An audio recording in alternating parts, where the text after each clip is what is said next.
All right, question 2a. It says the expression negative parenthesis negative x squared plus 3x minus 7 parenthesis minus 4x squared plus 5x minus 2 is equivalent to basic PEMDAS question. Okay, so first we're going to do is we're going to clean this up.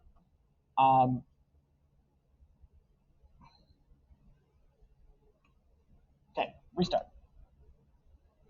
Question 2a. So what we're going to do, it says the expression this guy minus this guy is equivalent to, and then you got some choices. So what we're going to do is basically just simplify it in case we can't simplify it anymore. The first thing you should look for when simplifying as much as you can is there distributive property? Always. So looking here, I see parentheses, so you should be a little questioning if there's a distributive. There might be. In front of this parenthesis, there's an invisible 1, so that's not going to distribute. That's 1 times anything. It's just a thing. Okay, so 1 times that. Get it back. Over here, there's an invisible negative 1.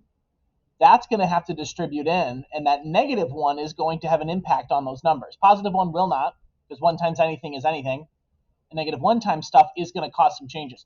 So when we distribute this invisible positive 1, we just get back that first expression. So I'm going to rewrite negative x squared plus 3x minus 7. Just copy and pasted it down, and I dropped the parentheses off because I've finished the distributing. The parentheses are kind of redundant.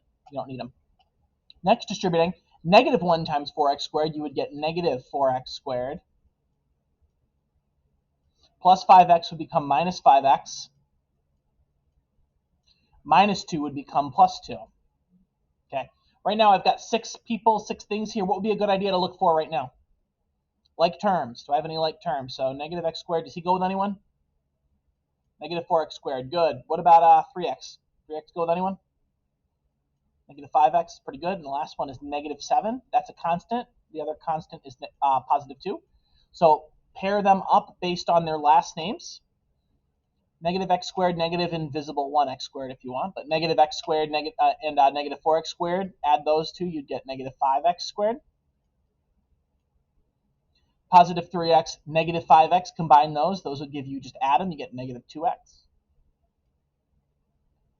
Negative 7 and positive 2, add those. You get negative 5. Okay? And you look up there and you keep your fingers crossed, and it looks like the only choice is choice 2.